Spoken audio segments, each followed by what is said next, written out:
Welcome back. This is week 6 of the consults with Jennifer and John, and we're getting into the really important parts about why having your medical team on board is really helpful when taking on new habits like a ketogenic diet.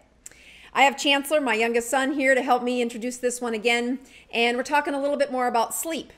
So, Chancellor, when you get sick in our house, what are the 2 things that Mom says you have to do in order to get better? Rest and hydrate. Rest and hydrate. How many times have you heard me tell you that? A billion. So when you stay home from school for being sick, does that happen a lot in your life? No. No. What happens if you stay home from school? She makes us sleep in a dark room with no electronics. Exactly. What happens when your body's sleeping?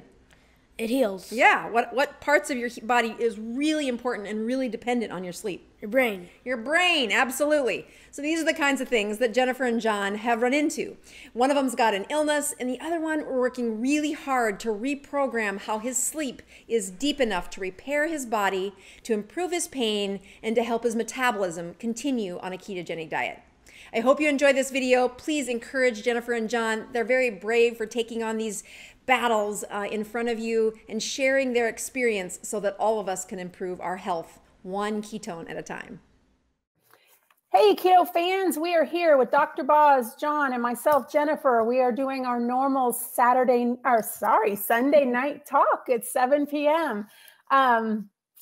Okay, so last week we talked about John and a sleep study and kind of like a brain reset for some stuff that that's been going on with him. But Boz, how are you doing this week? And what's going on with you? What's new? Well, first and foremost, I got all the teenagers home from school. No one is studying and routine has gone out the window. We're big on bedtimes, get up, go to workout before school with one of my sons who's trying to get into the Air Force. And man, that routine is off. Nobody's doing any of that, which is kind of a nice break for me too. But I like schedules. I like predictable life. And there's nothing predictable about 4 teenagers at home. I have 3 sons, but we have a foreign exchange student this year. And so I'm so happy to be at the office on a Sunday night. There's like, oh, it's quiet. Yes, I feel your pain because we've had kids in and out of the house ever since school let out on Friday as well. So it's been a little crazy. You know that line where in the song, and Mom and Dad can hardly wait for school to start. Yes. I don't wish them away. But it's a lot of busy. Routine is good. Routine is very important. Definitely. I like that. Mm-hmm. Well, so I would love to dive in and hear all about John's week. I know I peeked into his life a couple of times, so I'm so excited to share how this has gone. But I want to answer some bread and butters because you've been sick.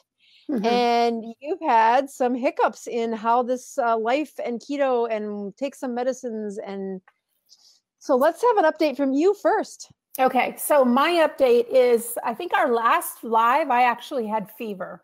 And I didn't, we've had cedar really bad. I think at record levels here in Texas. And I'm very reactive to cedar.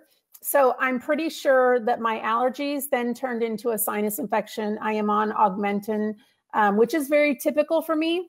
But amongst this sickness, let me tell you some good news. I used to go to the doctor 3 to 4 times a year for sinus infections. He looked at me and he goes, wow, I haven't seen you in a while. And I was like, yeah, I think it's been a while. And he looked back at my record. He goes, it's been 1.5 years. And I said, well, that totally makes sense because I started keto more than 1.5 years ago. It's almost going to be 2 years this February. So that's pretty impressive. But with the sickness, and I'm still not okay. Like right now, my body temperature seems to go hot and then cold and then hot and then cold. But the ketone numbers, they've actually been horrible.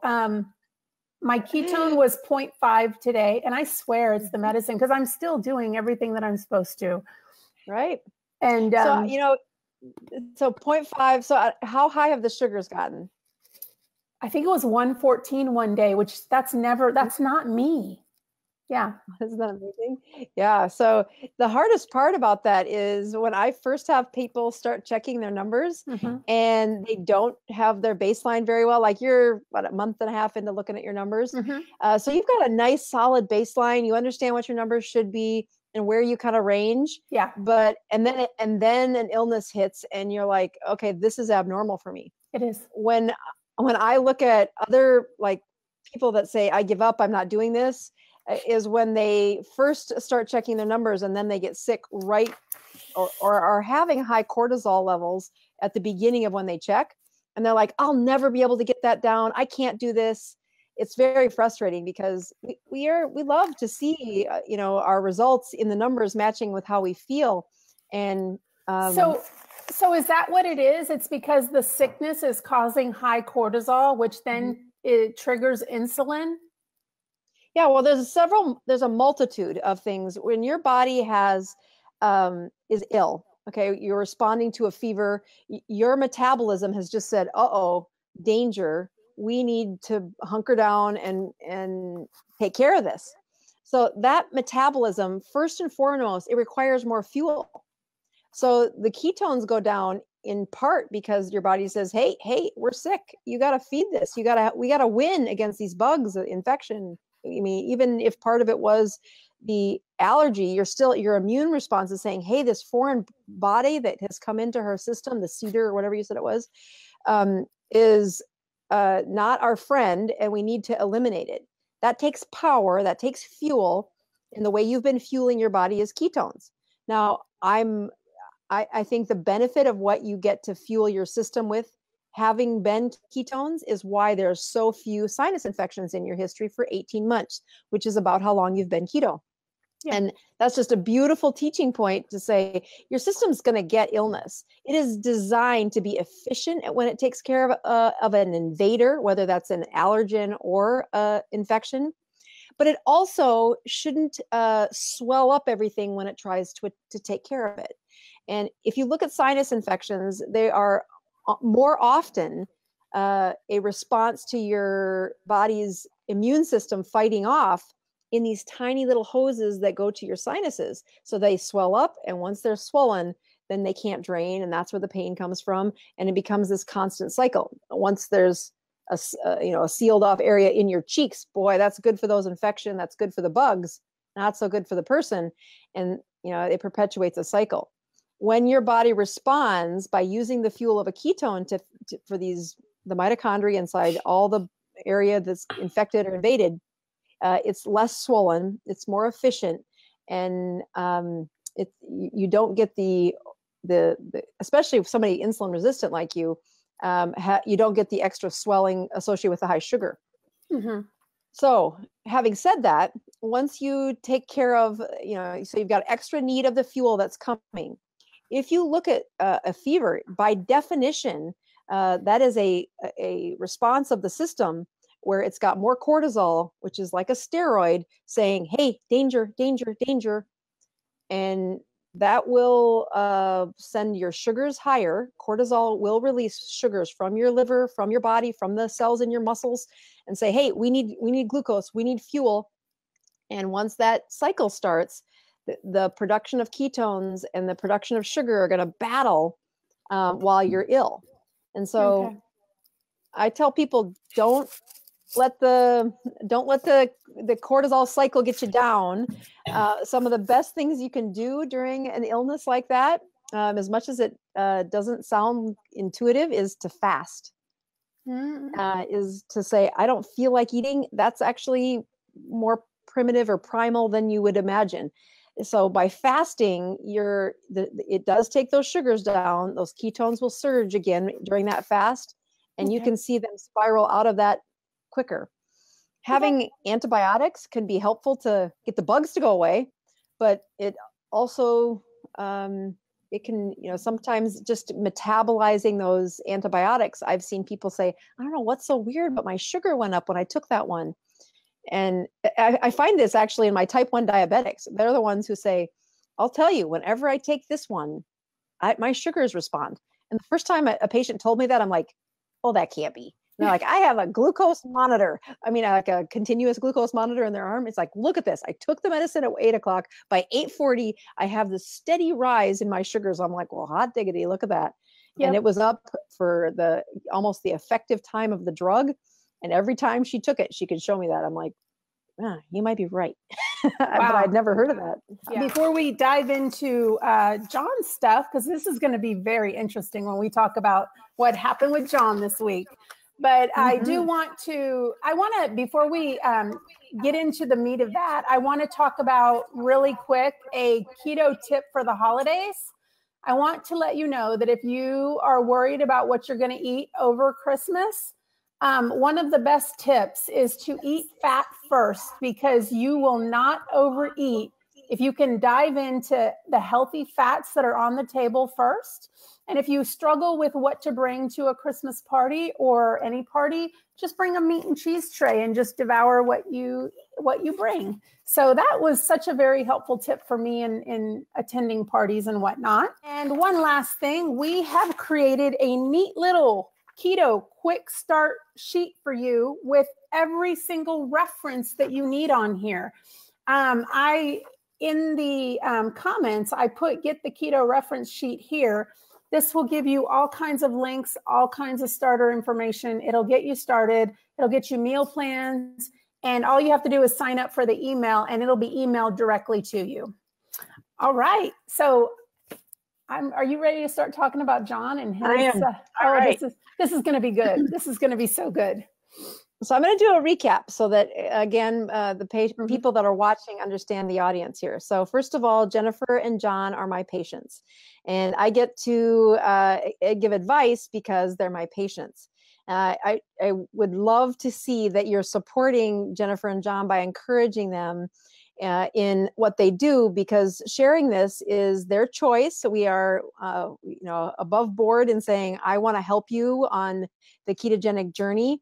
But that's going to mean some conversations that might not be easy. And we kind of talk to say, I think you cannot believe how many patients have these struggles.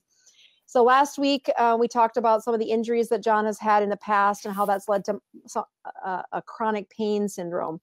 With that chronic pain, he's found some drugs that don't work so well, which was right after the accident, those heavy opiates, heavy narcotics, and really made his brain funny, and I don't want that. And so he's found a way to navigate through the pain. But in recent months, the pain has kind of surged its ugly head. There was a surgery that he had to do, and that made the pain worse. And then in that, he said, boy, doc, if I have a shot of whiskey or I have a drink before bed, I really sleep better. And I'm like, you and everybody for the first while. And then after time, the depth of that sleep isn't as deep. And unfortunately, when your brain doesn't get that deep sleep, you will wind up the pain syndrome. I'm an internal medicine physician, and I take care of lots of chronic pain, or chronic disease of high blood pressure, cholesterol, diabetes, overweight. But one of the most attractive things that I like to take care of are people who have struggles with their brain. So in a pain syndrome, we look very closely at the places where your body naturally heals the pain. It resets the pain, and it's in a very special part of your sleep called stage 4 sleep or delta sleep or slow wave sleep. When you have a baby spends about 90% of their night in slow wave sleep. And I always, when I'm teaching about this, I'll say, you know how you can change a baby's diaper and they don't wake up? That doesn't happen. You change the temperature on an adult and we wake up. But you can do something as silly as changing the diaper on a baby and they don't wake up. How is that? And it's because 90% of their sleep is spent in this very special sleep that gets slow wave sleep. When people are on opiates, when people have chronic pain, and when people use alcohol chronically, especially as a sleep aid, that sleep gets harder and harder to get into the zone where it will lift and repair pain. And that's one of the ways a pain syndrome it unfolds. I'll do one more thing because there's been so many questions. So I'm trying to answer some of the questions without getting into specifics. But one of the ways the pharmaceutical industry said is, boy, we can just take the molecule of alcohol that helps people sleep and we can give it to them as a sleep aid. And they call it, Sonata or Ambien. And unfortunately, it does really goofy things to their memory and to the way they file memories. And it's habit forming in the sense that it doesn't give them that restorative deep sleep that our brains need to get. It's kind of like booze in a pill. Other places we've put booze in a pill is if we want alcohol to last for 5 days in somebody, we call it Librium. If we want alcohol to last for 3 days in somebody, we put booze in a pill and we called it Valium. 2 days in their body, we call it Klonopin. 1 day, we call it Xanax or Ativan. And they're very much used in the world today for helping people with sleep. But what happens is whether they're drinking their alcohol or putting the pill in their system, the depth of sleep is not as good. And you can use that for a couple nights out of the month. But boy, if it's become a chronic habit, their sleep isn't very good. So then we get to moments like what was happening with John is he's like, doc, I love this keto diet and everything, but that alcohol throws me out of ketosis. What are we going to, I can't seem to not do that. I can't get the sleep. And so what I knew from that history is, he's gotten himself into a habit that if we don't fix it, it becomes a more difficult habit. So thankfully, this is early in John's journey. And I said, well, one of my specialties is to reset sleep cycles. And when you reset a sleep cycle, you can't use any of those drugs that look like alcohol or look like a cousin of alcohol. So that means none of those benzodiazepines and no Ambien or Sonata, the cousins of Ambien. So none of those sleep aids are going to dive that brain into a deep sleep. So I do this a lot. One of the hardest sleep cycles to reset is a patient who's been chronically addicted to opiates, whether that's heroin or OxyContin or morphine. If I want to reprogram their sleep, that's the most difficult patient. And I use this protocol that I use with John on them as well. And I'll warn the family members that the patient might not remember as much over this sleep protocol, but the family can have, they're going to get a crabby person as they kind of withdraw from using the medications they use and get the patient to the other side of that. And so I tell them I need the family to put on their amnesia caps and not remember on purpose, like have lots of forgiveness. You're going to be a lot better in 3 days. And I tell the patient, I need you to not have an agenda.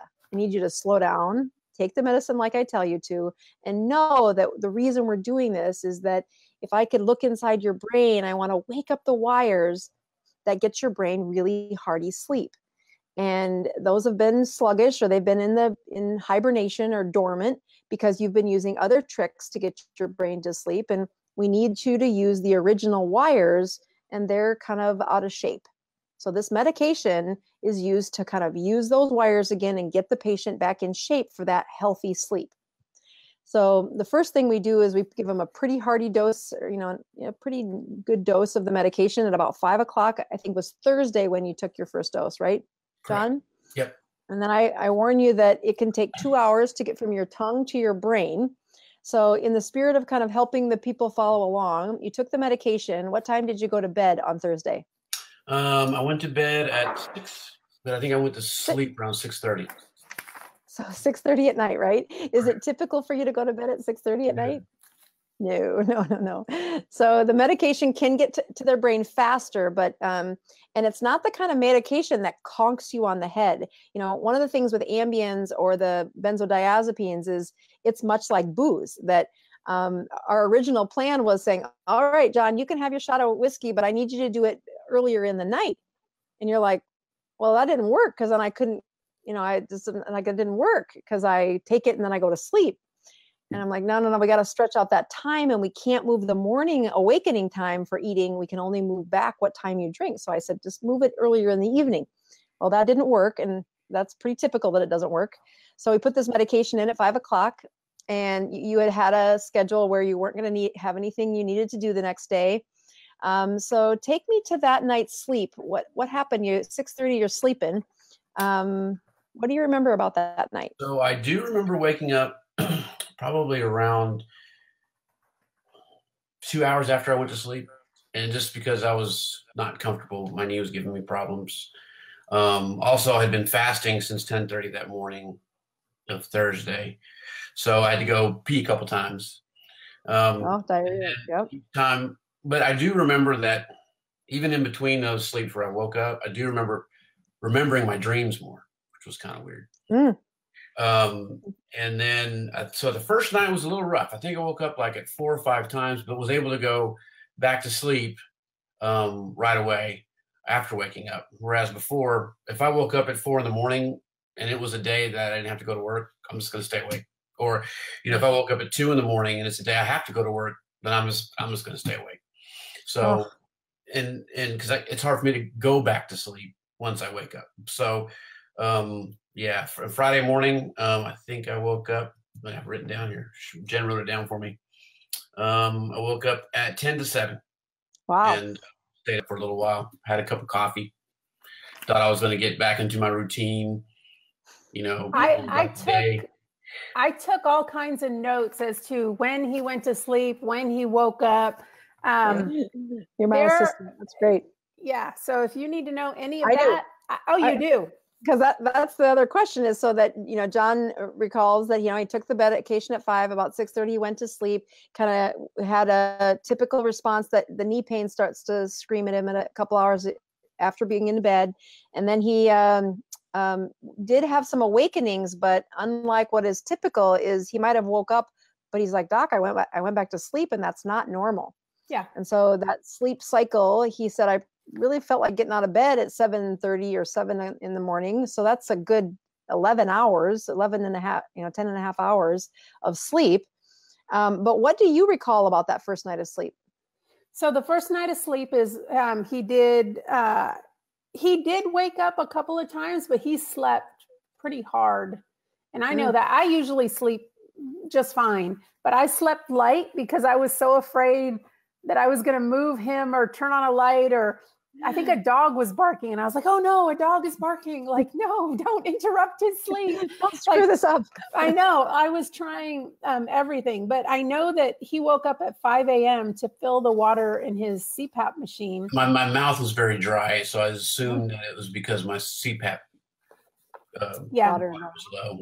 And then he woke up at 7 a.m., but then he went back to sleep from 8:30 to noon. Perfect. I made a cup of coffee, said I'm going to go about my day. I'm going to try to shake this drogginess off. I don't want to waste a day, but then I was texting saying, no agenda. If he feels like sleeping, give him encouragement to back to bed. That I did. Yeah. Yeah, I did. The other warning that I, just kind of for patients or people watching is that I told Jennifer, I'm like, the key here is I've had times where I didn't educate the spouse well enough on what we were doing. And it was so out of culture for them to sleep that well that they got nervous and wanted to call the ambulance. Like, he's sleeping so hard, this must be abnormal. Is he having, a stroke or something? I'm like, no, this is what's supposed to happen. Just don't do that. So I give pretty good heavy warnings to the family members. All right, here's the deal. Don't touch him. Let him sleep. This is what's going to happen. And the depth of sleep, think of it as that, kind of the sparkly feeling that you have when your fingers are numb and they're waking up. That's kind of what's happening for these nerves that are supposed to work every night for that deep sleep, as we're kind of waking them up.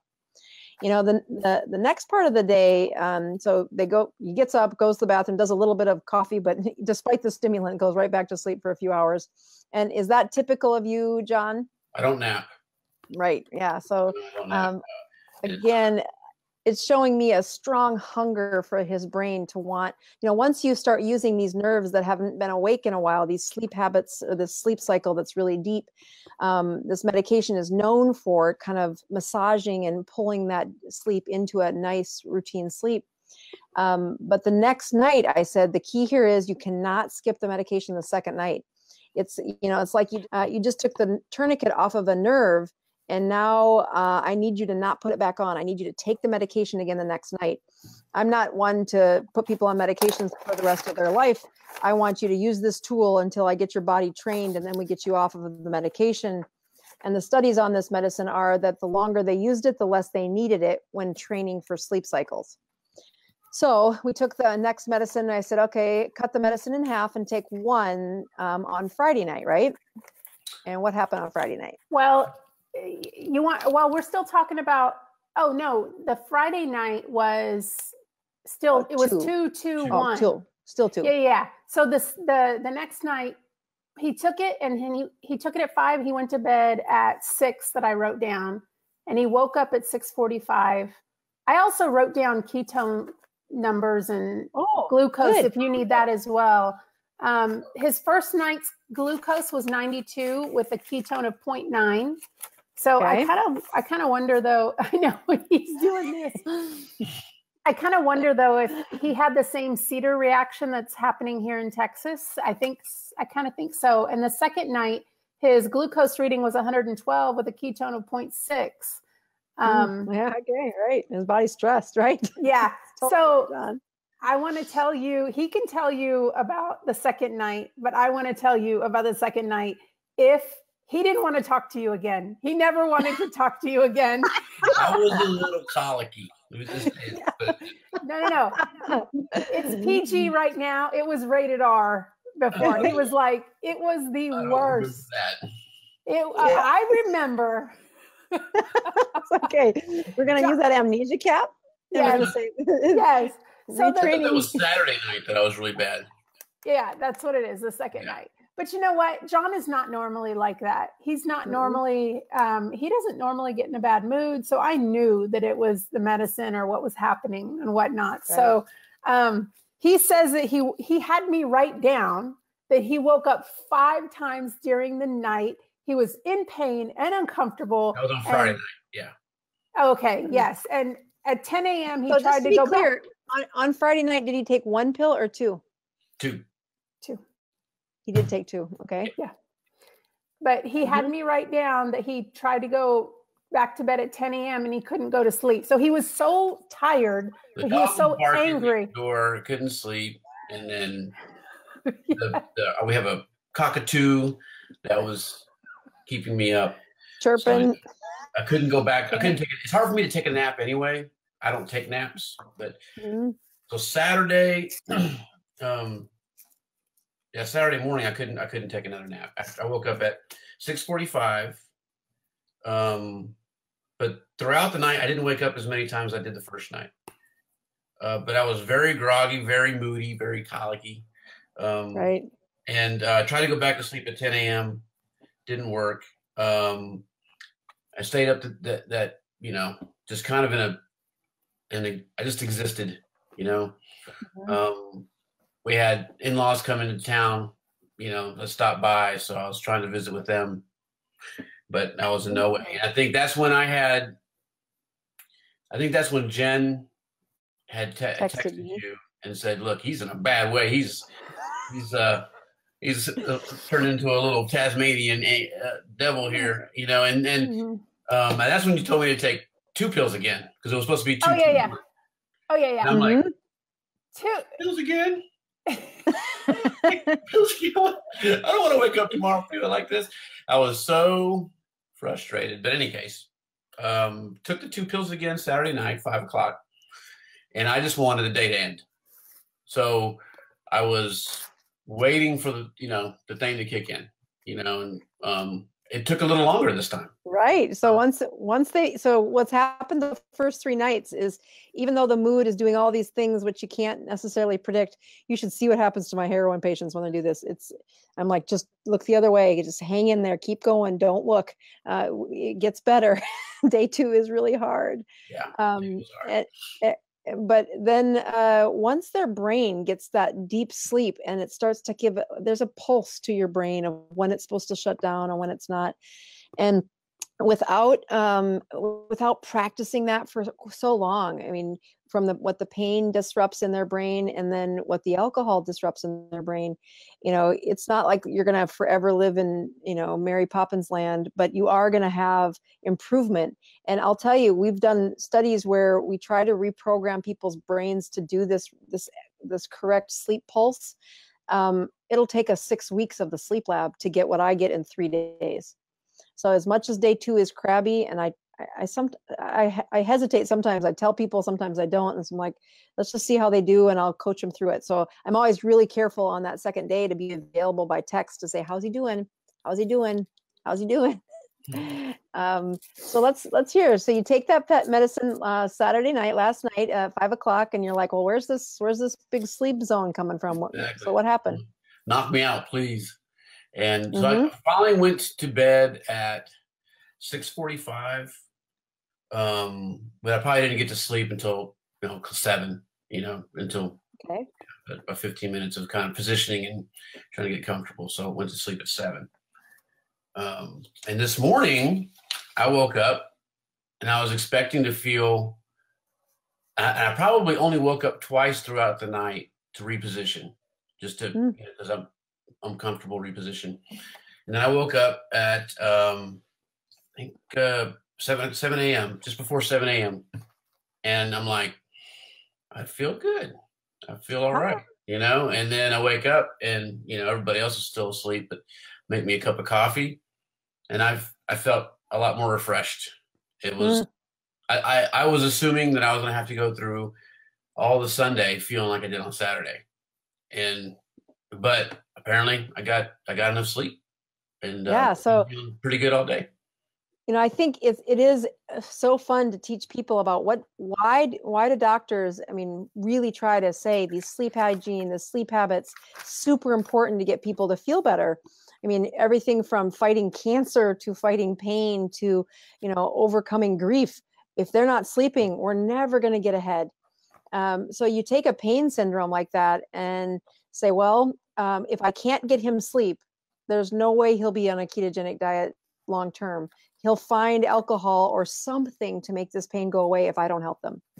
And, I found that roadblock over and over and over again. And using this protocol, which is fast, the price you pay is what happened there, which is not fun the first day. You're going to sleep and you're going to be super heavy the next day. If you need a nap, take a nap. And they're like, I don't take naps. I'm fine. It never affects me. My medicines, and they'll say something. But the day 2 isn't much better. But the key is that you really are kind of pulsing and pulling that brain into a deeper sleep. But my favorite, I get Christmas letters to this day saying, you can't believe how much better my life is because of, usually it's fixing their sleep, that the body will heal. That pain in your knee, you go back and you do autopsies for people that were on nomadic, chasing after buffaloes. And if they had an injury in their leg, we think, oh, they'll never run again. No, your body it has the tools to fix that. But they come with a strong, high, fat-based hormone diet. So a ketogenic diet is very primal, very primitive, but it's got this repair zone that's beyond what I was expecting when I first started teaching about the ketogenic diet. But more importantly, that your body should heal pain. It should reset pain when you're sleeping right. And so everything from, thank goodness you'd already gone through the CPAP. We didn't have to do that together. You were covered there. And I hope that we do graduate you off of that someday. But for now, we want your sleep deep and heavy until this pain is gone. And so as you get to today, you woke up this morning. Have you felt like sleeping the rest of the day? No, not. In fact, like I said, Jen's parents came into town and my brother-in-law.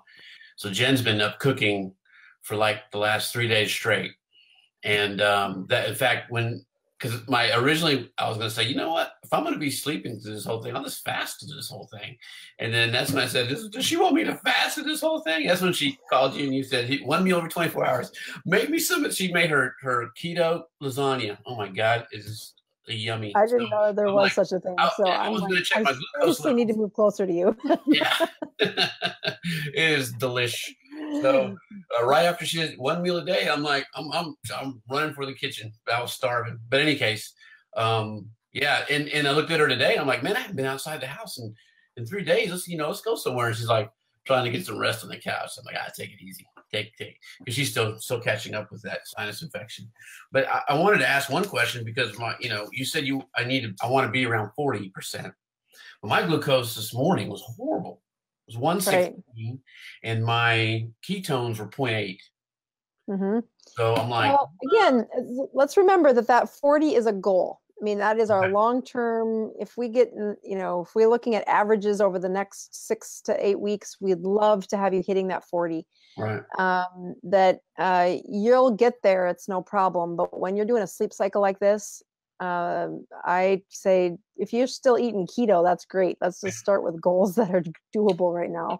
Gotcha. And one of the best parts, though, is that right before we started the recording, you were joking around and in this playful mood, and so it's clear to see even by this interview that your mood is not crabby. And I don't think you're kind of performing for a camera. I think you're truly in a jolly mood. And how is your pain? It was pretty bad yesterday. Mm-hmm. Because I think in my positioning in bed, it locked up on me. But today, I was just thinking about that when you started talking about the pain. It's not that bad today. I'm sitting here in one position. That's one thing with my knee. If I'm in one position for more than 3 or 4 minutes, I got to keep it moving. And I really haven't noticed it. So I really haven't paid too much attention to it today, which is good. Well, so, we talked on one of the first or second interviews about getting some magnesium in your system, and whether that's in an oral supplement, or my favorite is that relax the system, brain, and body when one of those magnesium floats. Yep. If you look at the other thing that couples the sleep cycle, the sleep training, it is a timeout session. And I do a couple of workshops. One of them is Brains of Addiction, and it's meant for officers. I've given it to whole police forces. Actually, I gave it to a prison system once. And again, we were teaching, like, most of the folks that come into these places have these addictions. What can we do to help their brains reset when your resources are low? But the key is as they've come off of something their brain is addicted to, and I don't know whether alcohol was an addictive process when we started this or not, but you were headed there for sure. I see the pattern happen over and over and over again, and I don't care whether they file it that way. I just say, look at the road that you're headed for. If you want that to change, we need to get your brain to slow down and to take in a calmness, and that's a practice skill as well. So one of those things with the magnesium salts is it really helps kill several objectives when I'm helping patients. Number one, they're in their birthday suit. They're all alone in the darkness. They got a time out, that's a calm moment. And, I've done these several times too. And I'm a pretty high energy person that the first time I'm like, it was amazing. But I've learned that if I can keep that in my schedule, even just a couple times a month, I'd love to do it every week, but I don't have that figured out yet. What it's doing is that practice time of shut everything off and be calm. So that is something that, high energy people, especially with an intense job of always being alert as an officer, it can be difficult for you to put off the timeout zone. But what you're also getting is a hearty dose of magnesium. And, why are Epsom Salt Baths so, they've made it through the test of times. Our grandmother says, oh, put your feet in those Epsom Salt Baths. My grandmother did that. And you go back and read stories about, like, Little Home on the Prairie, and Epsom salts fixed everything. Well, what they do is they reduce swelling. That high salt bath water pulls that fluid out of your knee. And there's actual evidence about this. This isn't a kind of a wives' tale. It really is true. You also get the magnesium replacement. And when I'm training your brain to sleep better, this medication will be something you need less and less.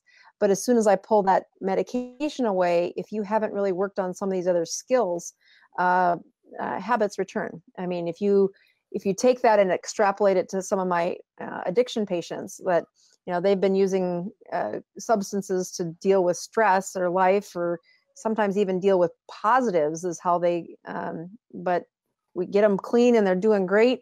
But if they don't acquire new skills about how to, celebrate or get through stress, then we end up back in the same boat. So I tell you all that to say, if you can nudge yourself into that Epsom salt bath, it'll be great for the knee. It's a really good practice timeout, even once in the next week, twice if you can. But the better you get at just owning that dark, quiet zone, the less we'll need this medicine, and the faster we'll get you back to doing your life. Well, definitely, we are members at at the Float Spa in Austin, so I'll definitely try to schedule that. I was thinking of trying it tomorrow. I don't know what their schedule is going to be like on Christmas Eve, but yeah, right. Yeah, might not work out. Yeah. So the other part is to say, what do we do with this medication now? And I'll tell you that. Go away.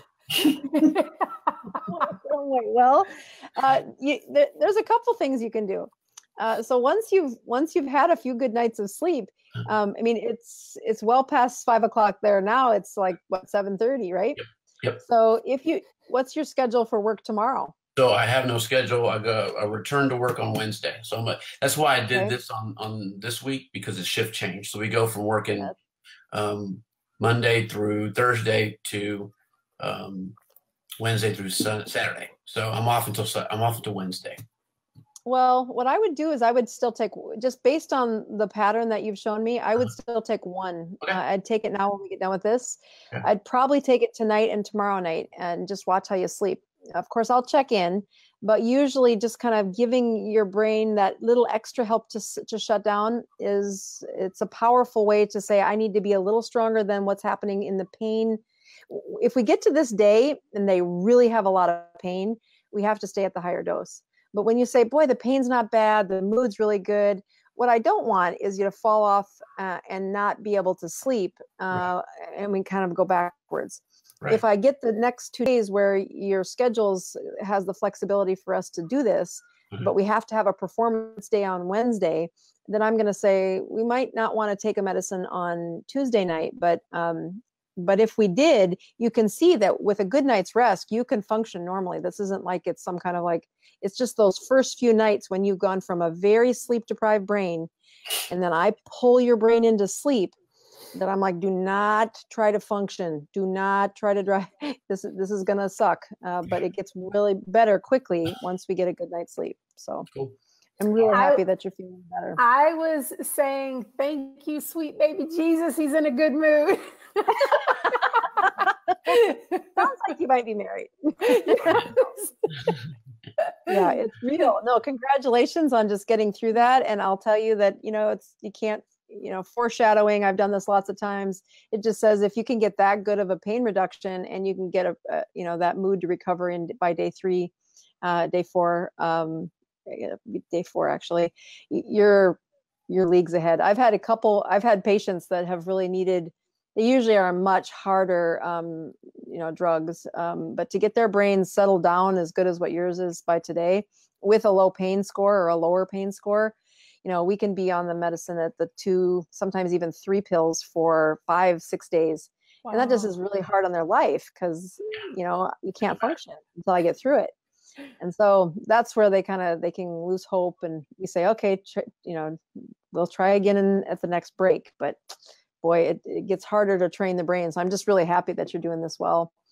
And it's expected. Good sleep fixes a lot of problems. So the good news is that you can get a good night's sleep with this medication, and it doesn't affect, unlike what happens when you use a shot of whiskey or you use some of those other medications, those get your eyeballs to close. But the process that happens deep in the brain that does repair and really rejuvenate the body, it does not get to happen. So I think of it as this short-term fix. And unfortunately, the danger of the addiction is it's sneaky. It doesn't, like, you don't wake up one day saying, that's not me. I don't have a problem with that. But then a year later, you're like, man, I might have a problem now. Look at this. Yeah. And so I'm glad we got to catch it long before that. But right. So, and, for those others that are out there that have been struggling with pain and lack of sleep, in my mind, I'm thinking, well, I've gotten off the narcotics. I've gotten off the hydrocodone.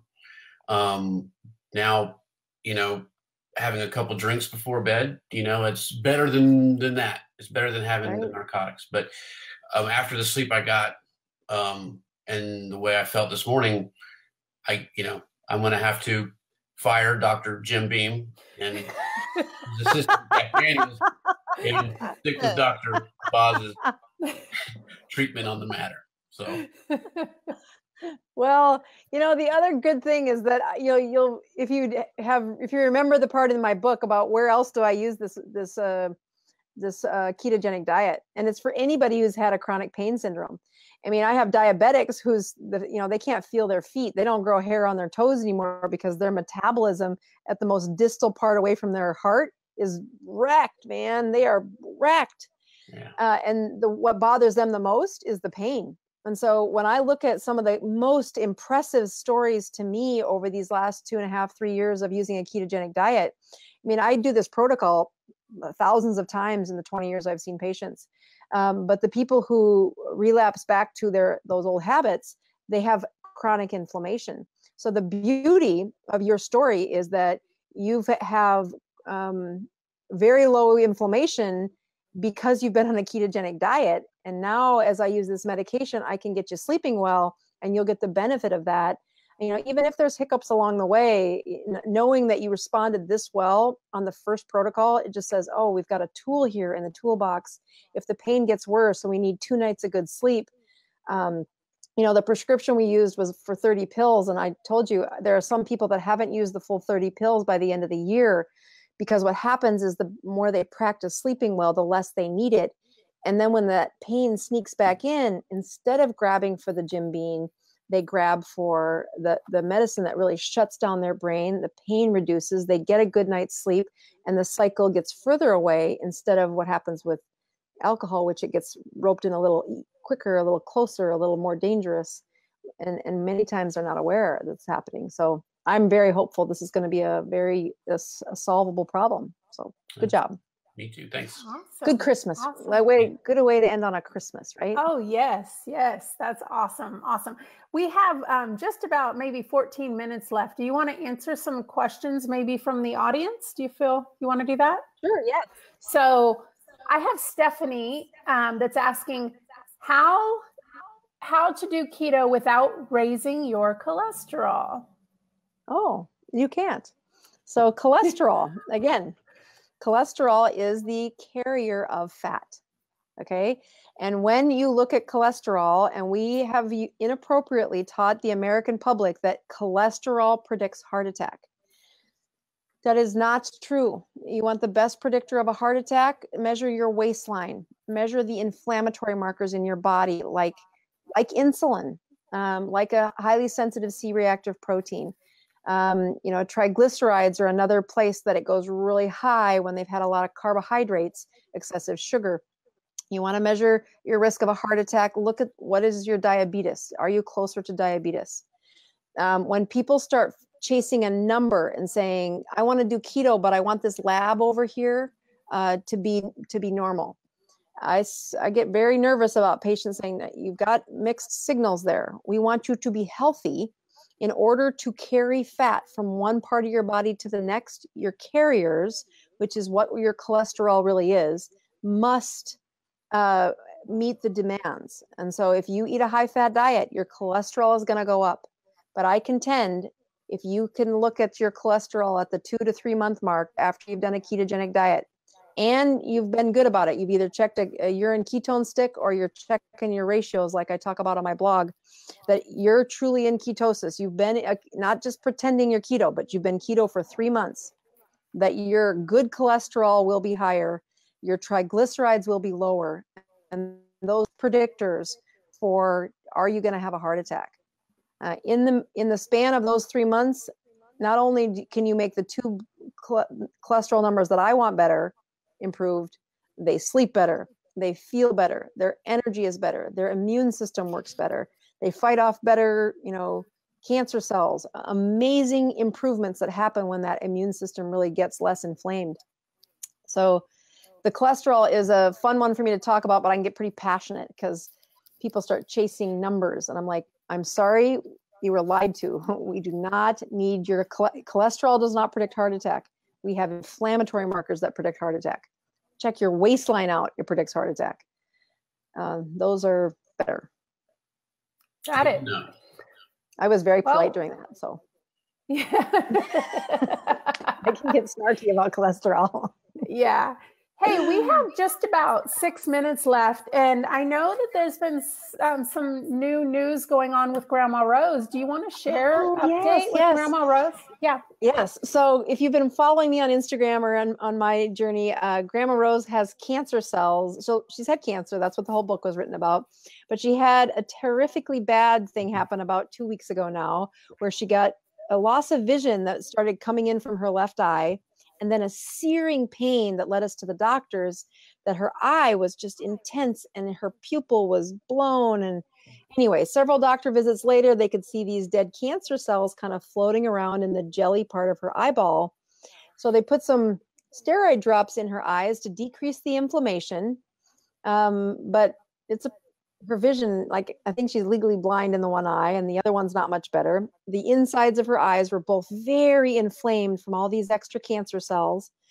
And so we had to ignite a pretty harsh protocol to say, all right, Grandma, if we can't get this fixed, the next thing they're going to do is put a shot in your eye sockets, a steroid shot, or if it gets even worse, they're going to put the shot into your eyeball. And although those are doable options, what we were hoping to do is really decrease her inflammation. And so she's been reaching for this ratio that you guys follow of 20 or less. That's really hard to do. And she did get to 25. She fasted for 3 days to get to a 25, and then she had a good meal. Is she taking exogenous ketones to help her, or is that strict fasting that gets her to fasting, those? Yep. Wow. But I'll tell you, she hasn't hit 20 yet, and that's where this week I've said the first 3 days. It's kind of like what happened with John. When you first have a goal, you can use your own kind of efforts, but now that she's in the next. It's hard. It's not better. So how do we help her keep doing her life and get those numbers to hit that ratio that we want? And that's where we might need to be using the exogenous ketones. And again, I was a big proponent of not using those for the first year, but there's some amazing data that's come out for the cancer people specifically. So it is because of that I've said no. This is the place where you should use it.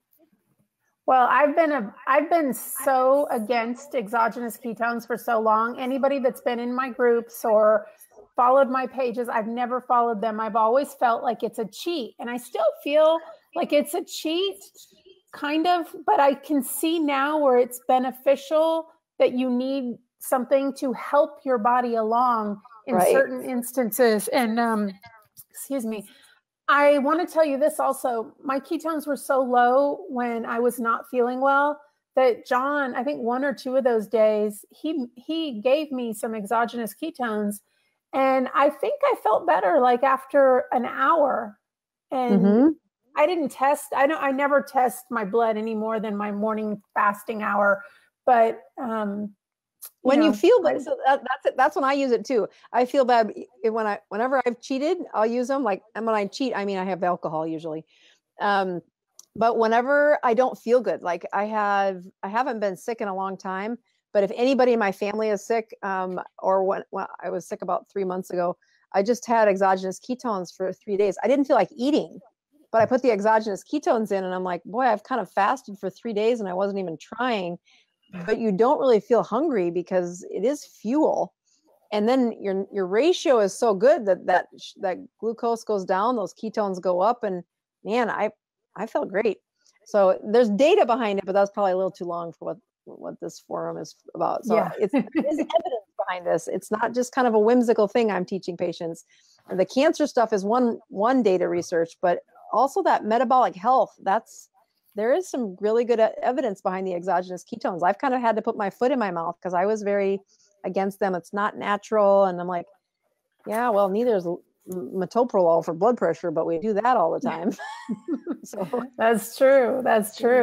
Well, if we have any new viewers on this live, I just want to let you know that the book that she's referring to is a book that she wrote called Any Way You Can.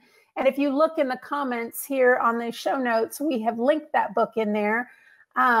It's a wonderful read. Once you buy it, you will buy it for friends that you know need help. And I know I've bought multiple copies and sent them to friends after I read it. I even sent one to my husband because I didn't want him messing up with my place on my audio version.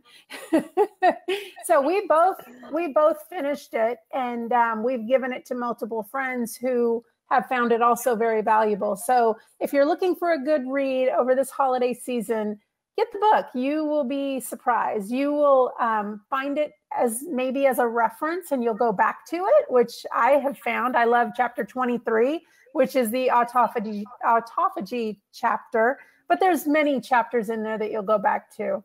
As soon as I get my sleep right, I'm going to go after the chapter on the human growth hormone, so I can hit the gymnasium. Oh, that's right. You did do a chapter on the human growth hormone. That's right. Yes. Yes. Yes. That's gonna be important.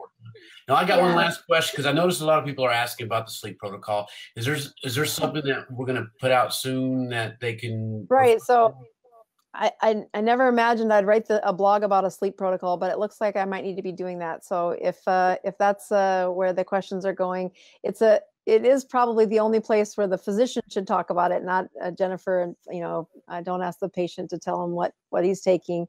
I'm trying really hard to keep his story as private, but also make it as teachable as possible. So to continue to encourage him in his journey, I really appreciate you being brave enough to share the story, because thousands of patients that struggle with this, and some of them can make it to day 4 and some of them say, forget it, the booze was easier. So I really want to say just thank you for hanging in there and trusting me that this is easy. This does get better, and you do have you're early in the story too as far as your injury. I mean, I've been drinking booze for the last 40 years, and you're like, it's going to be a lot longer of a training program. So you are very early in the story, and well, I can tell you, not even going through insurance is definitely going to be cheaper than the booze. Absolutely. Yeah, and your brain recovers a lot better, so it'll be good. You'll be good. Dr. Johnny Walker has a pretty big coat. That's awesome. I love it. I told you he's in a great mood. I love this jolly version of him. We need to use this medicine maybe long term. No, I'm just kidding. It's not long term. He just needs this is how he normally is, and he'll get more comfortable once we do these lives. Yay! Because this is this is how he normally is. Please subscribe to my channel. And don't forget to click the notification bell so you don't miss out on any new videos. Stay tuned.